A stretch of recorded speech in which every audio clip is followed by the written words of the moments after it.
Alright, well, hello. Another one of yous. Now, don't get all your feathers in a bunch, okay? Don't get your feathers in a bunch. You're here. You visited me. This is my lair. Okay, this is where I live. Let me explain the way I have to explain to everybody that shows up. Sometimes, I get college students, teenagers that happen upon my mountain lair, right? And sometimes people are just about to fall asleep. Their soul decides it's time for them to look at the ugliness of life. Their soul, they're ready somehow. Boom, and then they appear here in my freaking layers. Now, what am I? Yeah, let me tell you. I am a fairy goblin, okay? I'm a fairy goblin. That's why I look, kind of like a bat, kind of like an elf, kind of like a bunch of things, right? I'm like I'm a morph. Yeah, I'm morph. I got a lot of different creatures going on, okay? Yeah. What are your 20 questions? Okay? Yeah, what do I got a New York accent? Are you ready to hear the story? Are you ready to hear the story? Right. Maybe you get a little tired, maybe you fall asleep, and then your soul and your mind with all the freaking questions feel happy, okay? But you want to hear the story? It's not a short story. It's kind of a detailed. Let me tell you what happened. Yeah, I wasn't always a fairy goblin, let me tell you. No, I was not. No, I was a guy. I was a freaking guy. It was the late 60's, right? It was the late 60's. It was the early 70's in New York City. I had problems. I didn't have that much going on. I drove a taxi, I did this and that. Sometimes I ran around with the wrong crowd, but my heart was very pure. I had very pure intentions in my heart. Okay, and I said, I gotta get out of town. And I knew, right, somewhere in my soul was destined for great things, for big things, to go beyond what was right here. And let me tell you, there were people experimenting, in Harvard. People were doing all kinds of, really traveling outside of the confines of materialism and time, physicists, psychologists. Well, I knew Timothy Leary and Ramdas, they were doing some pretty cool things up at their big old fancy university, right? Fancy college, fancy school, right? And I said, listen, use me. I want to be a subject. I'll be a volunteer for stuff. I'm open. I'm a healthy guy. Let me do stuff. Use my brain. And then, so, we experimented. They experimented on my brain. I took all kinds of stuff. I ended up, going to Vermont. There was a lot of communes, a lot of things up there. I went up there. I had really been on these, what we call the rational experiments of the mind, of the psyche. I was doing these rational experiments,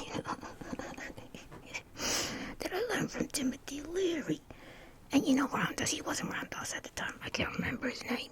I don't remember a lot of factual details about things anymore, Well, somehow I was living in Vermont, hiking, living out on the land, how we're meant to live on the land, one with nature. experimenting with all kinds of natural and mushrooms and this and that and chemicals and this and that and all the ayahuascas and the DMTs and all these different things. Well, at one of my different trips, as they would say, I don't know, I got caught between dimensions. I really don't remember what happened exactly. At this point I was so used to kind of surrendering myself, to the divine, really. Just flying out there. Right, and when that happened, I don't know, a freaking fairy bit me or something. I'm telling you, I became kind of like a fairy elf thing. Yeah, that happened. And then, I don't know if it was a different occasion. Then maybe a freaking vampire game or something. I got these fangs. I don't know. Honestly, it's all very murky. It's all very murky what happened to me. But, in the end, voila, you're left with this. And you could see that I grew these gorgeous nails. I also somehow transcended gender. I was no longer a dude. I'm not necessarily a lady either, I'm not a broad. I'm kind of like transcended gender. I'm gender non-binary now. I freaking love it. I got these beautiful hands. Whatever. I think I'm also really old. I don't know. Sometimes these backpackers, these kids, they come from the festivals, they fill me in on what's going on in the world. Oh yeah.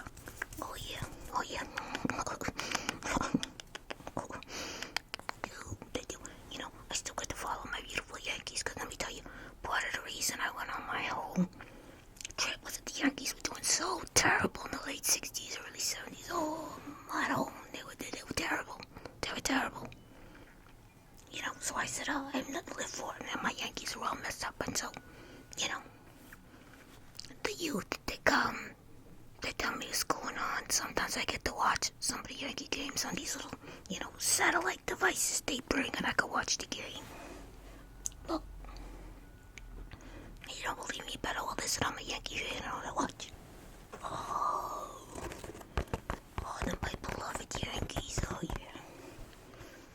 I still, even though I've given up a lot of the material aspects of life, and I don't even identify as one gender or anything like that, I'm still going to be a lifelong Yankee fan. Oh yeah, I am. Yeah, let me tell you.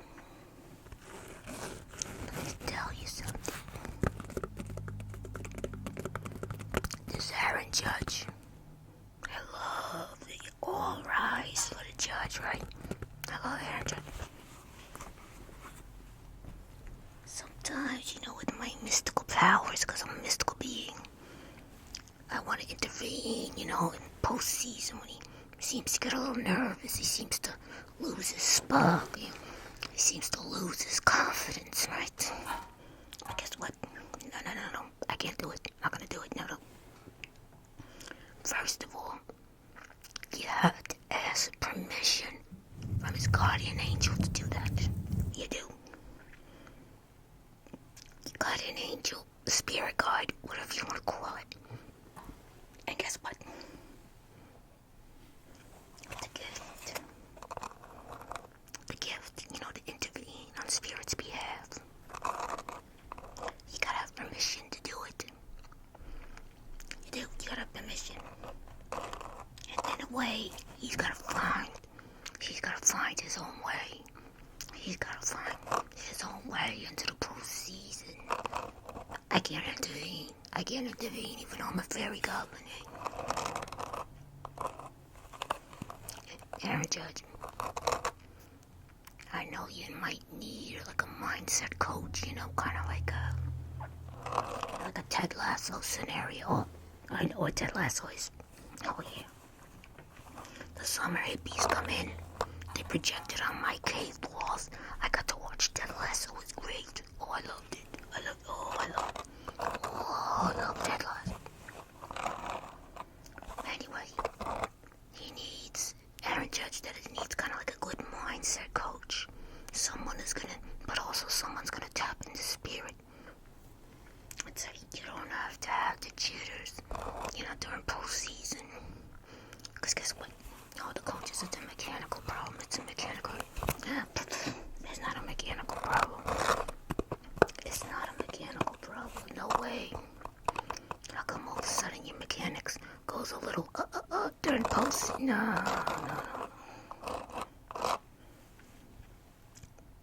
Something spiritual, something deep in the soul, and in the mind, and the mindset.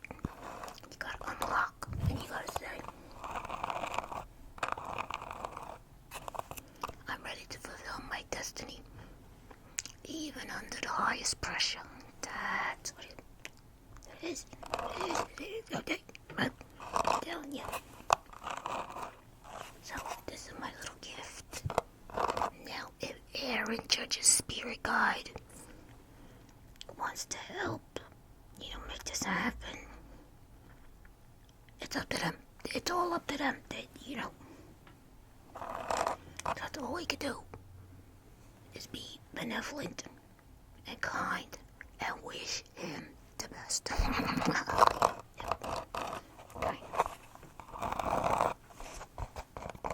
This is the gift right from my cave laboratory, okay?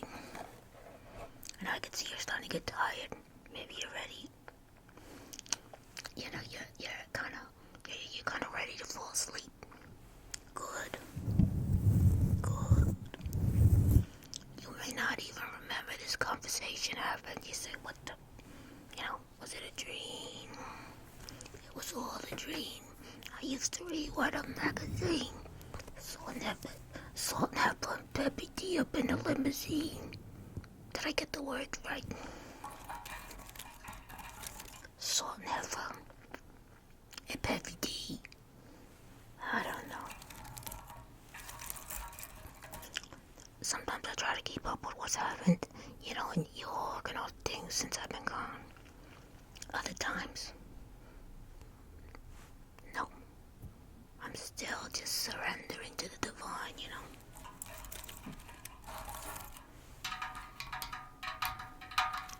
So, you look tired. I have beautiful little...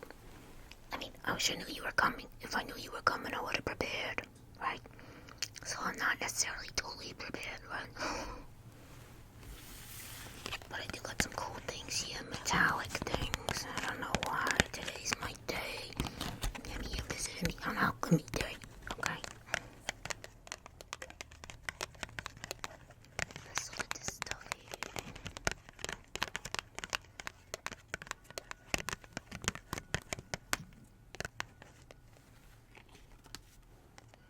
Oh, look at this. It's got like a kind of chromatic, rainbow inside. Oh yeah. Oh yeah, looks great.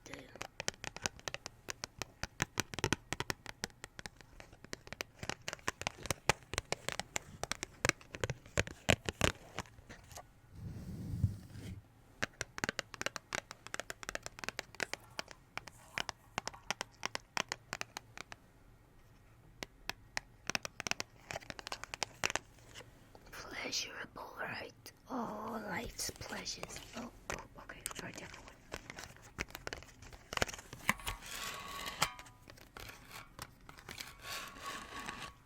Metallic sounds.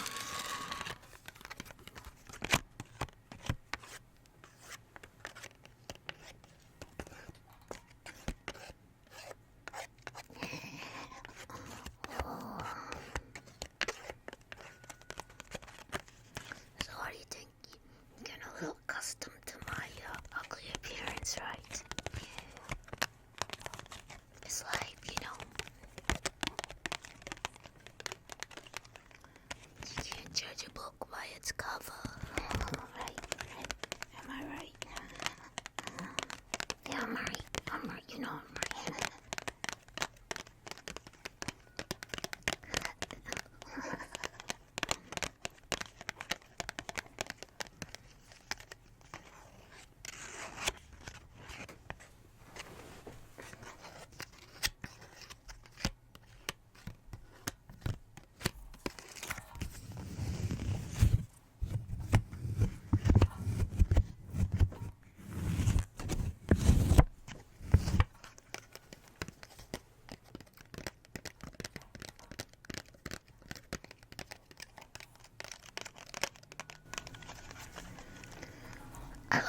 Swedish dance history book. Oh wow, this thing's got so much writing. Look at it.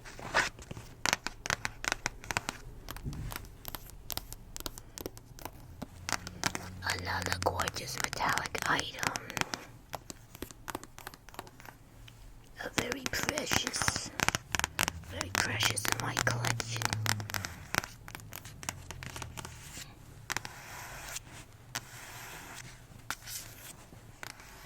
Sometimes I read the book, sometimes I just pet the book, I just pet it.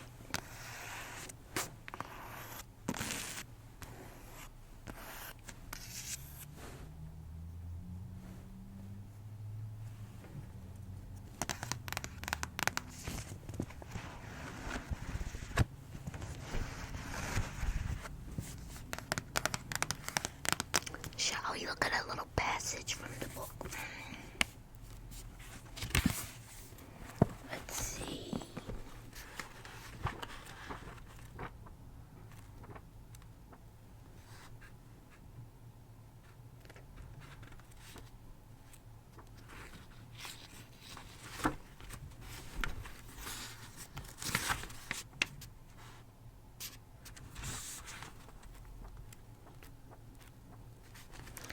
I don't have pages prepared or anything, because of course you just happened upon me here. Oh, look what I have inside. What is this? It's a bookmark. It's got cool arithmetical numbers in it. Wow. Let's see.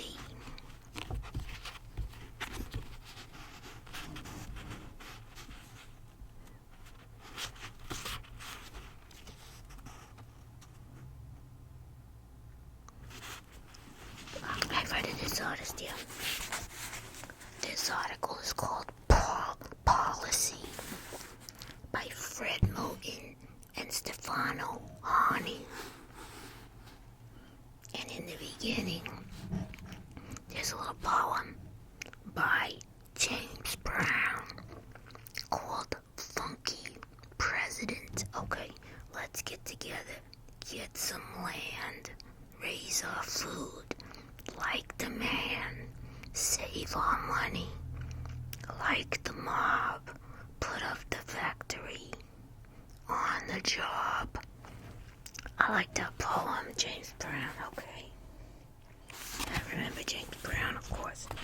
That's all I'm going to read from that article. I'm not going to read anymore. Mystery of the Whistle 3. By Elizabeth Ward. Elizabeth Ward is a cool ballerina. I don't teach us a lot of cool ballet. How do I know this stuff? I don't know. I'm gonna read the first sentence of it.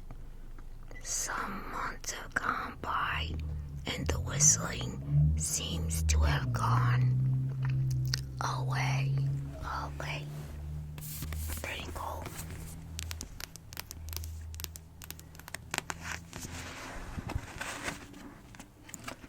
There's a lot here. Oh, there's so much. It's kind of like a big scene, right? In a way. Ooh. Oh, wait. I think I might have to read some of this. How to treat an audience. By Nadja Hjorton. I think it's Horton. 1. The audience is always smart. Never try to teach your audience. Interesting. Number 2. Choose your audience and your performance situation. I like that. That seems like good sound advice. Number 3, meet the audience before and after the show. That's very interesting,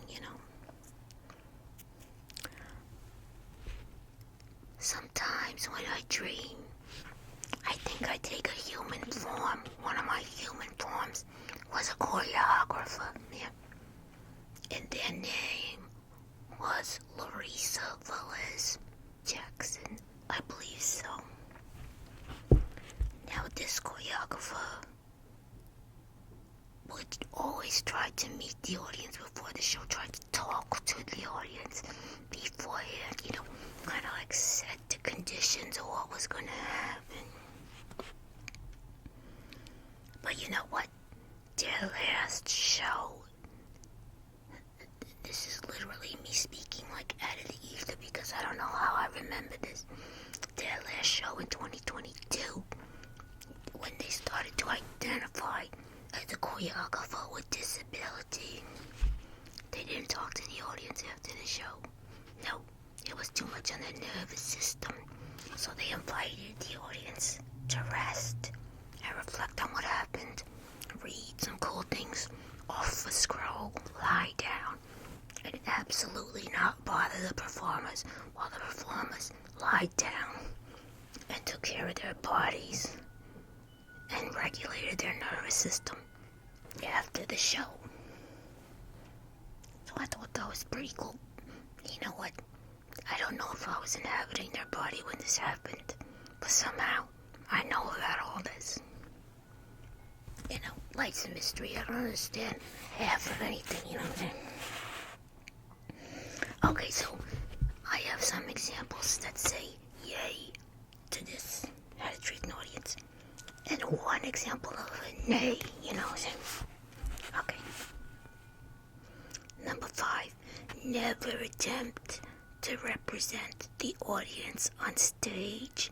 You don't know who they are, but always think about who they might be. I like this, don't make assumptions, right? Don't go, stay open. I like this.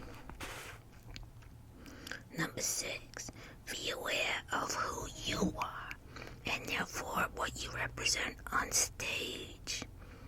In parentheses, class, ethnicity, gender, etc. Pretty smart, I like it. Number 7, challenge yourself by playing, not just for your friends and colleagues. Good. Number 8, listen to the audience. If you play for an audience, you should be interested in what the performance communicates. This all seems like very, absolutely common sense, common sense stuff. Yeah. Number 9, make room for the audience's own interpretation. No one wants to have statements printed in their face. Okay, yeah, sure. Number 10, but again, you're not supposed to project yourself onto the audience to know what they're going to say. So, yeah, it's very open, right? Yeah, you got to stay real open and kind of vulnerable to things. You stay very intentional, but then you got to leave room for the vulnerability and the mystery and the openness, okay? And that's what I'm heading to it about. Okay, here we go. Number 10, make clear in thought through choices about the show. Well, of course, yeah. 11, how do you place the audience if you choose a theater space? Why do you do that? In what context is the performance shown? And what kind of abilities or limitations does it give the audience? And that's it. I like it. Just a nice list that says how to consider and be considerate of yourself, what you're doing, the ideas, the audience, how the audience is going to experience it. Guess what? Those are the gifts of choreography, folks. How the heck do I know about choreography? Why did I inhabit the body of Larissa Velez Jackson here and there sometimes? I don't know. I have no idea. This is the Swedish dance history book And if you're interested in dance, it's got a lot of stuff that you might find interesting. Okay. Now, this is a different edition of the book. Oh my god. I just opened up to Nadja Hjorton again. And Zoe Poluch. Oh wow. This one's an interview. I'm not gonna read it, but I think that's kind of interesting. I opened up right to the same author again. I like it now. Now I know that Larissa Willard Jackson was published in one of these. Is it this one? I don't remember.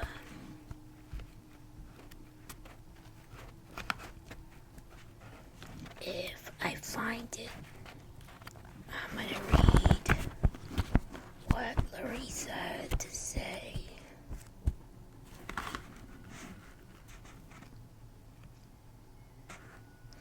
Oh, this is another author and artist I know.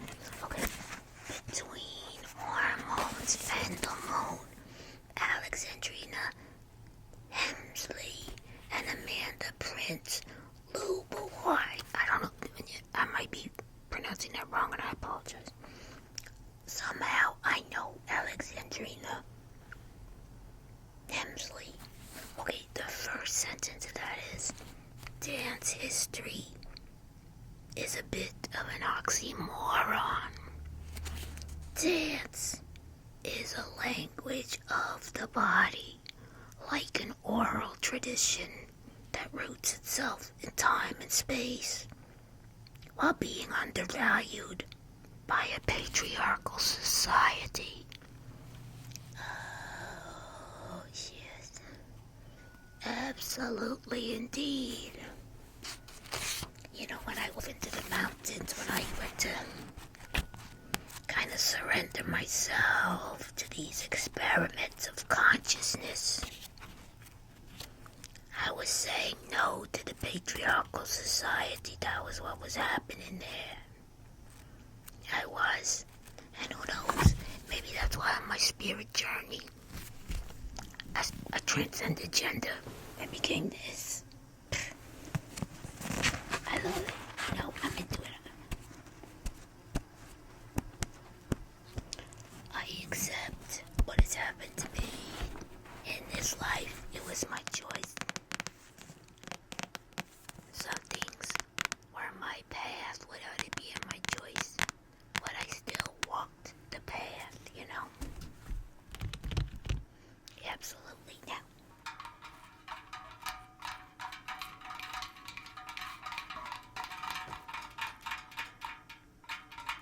that sound like rain? Pretty. Look at this.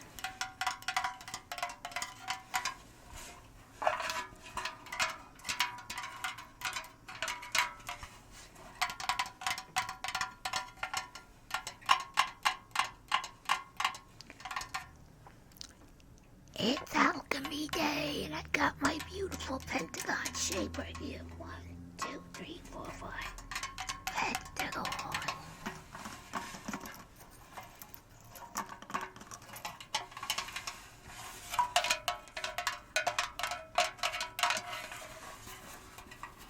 I love this thing. Now, I got all this cool stuff.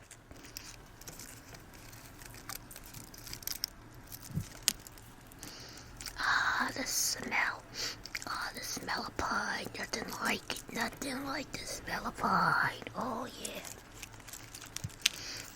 Oh, wow. That's great. Oh, it's beautiful.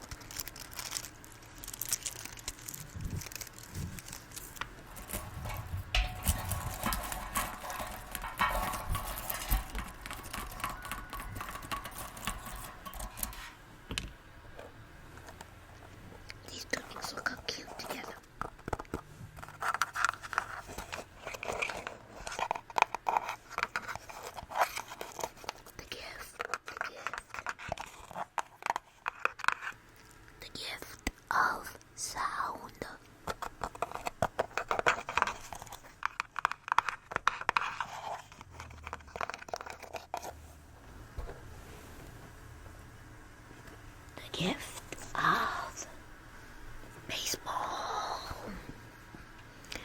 my beautiful Yankees, whether or not they win or whether or not, I even know what that's going on in the world because I'm, sequestered here in my beautiful mountain laboratory, experimenting, with consciousness. Now, in my mystical fairy state, I don't need anything, I don't need anything to go kind of soaring with my imagination and with my spirit, really with my whole being.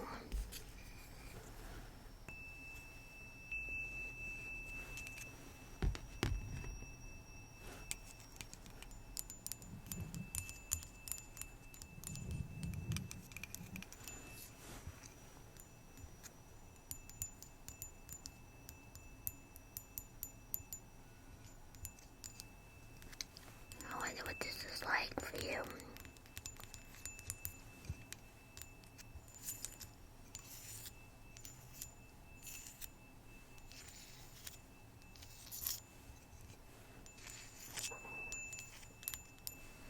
Hopefully not too activating.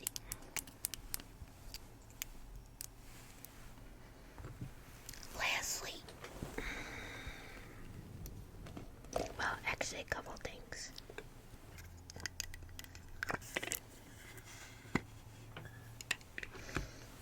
Look at this. This is tea tree oil, kind of little bar. I use it to clean parts of my body. Oh yeah, I still have to, bathe and stuff like that. I mean, you might not believe it. You're looking at this mug over here. But I do. Okay, now finally. Body time. Another beautiful metallic item.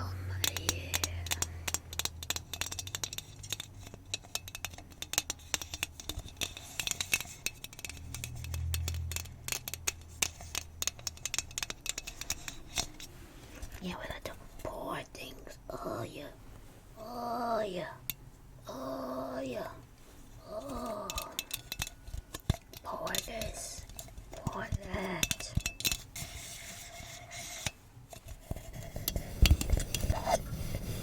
Ready to go out to outer space. So listen, I'm feeling a little bit tired. This was a lot, talking together like this. It was great. I hope you're feeling like you want to fall asleep because, I'm ready to fall asleep again. This was fun. I would tell you to visit me anytime. Sure. Okay, sure. I wish there was some way you could let me know you were coming over first, But, I get it. Sometimes that's not possible.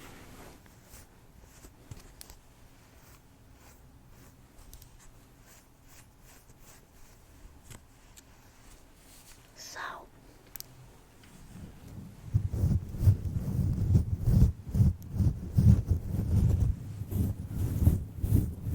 it was very nice meeting you. Maybe we'll see each other again. Maybe not. Maybe you won't remember at all anything we talked about. That's okay. That's really okay.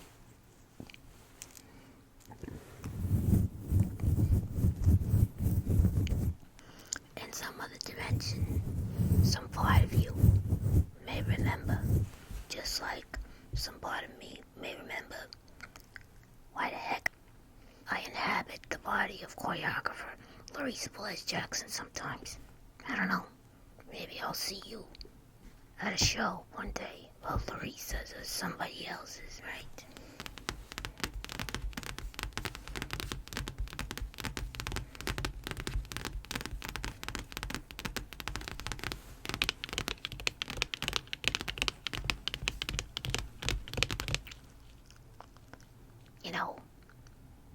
Somehow, I feel a caring in my heart for you. They always say fairy goblins, full of mischief, lazy. No. We have love in our hearts. We just look a little funny. We get a bad rap because we're kind of ugly. You know what? I think I have caring in my heart for you. I wish you well. I wish you the best. I wish you a very good sleep. And maybe I'll see you again someday. Okay? Alright. Yeah, bye-bye. Bye-bye. Bye-bye. Bye-bye. Yeah. Bye-bye. See you later. Arrivederci. Ciao, bella. Vaya con Dios. Sayonara.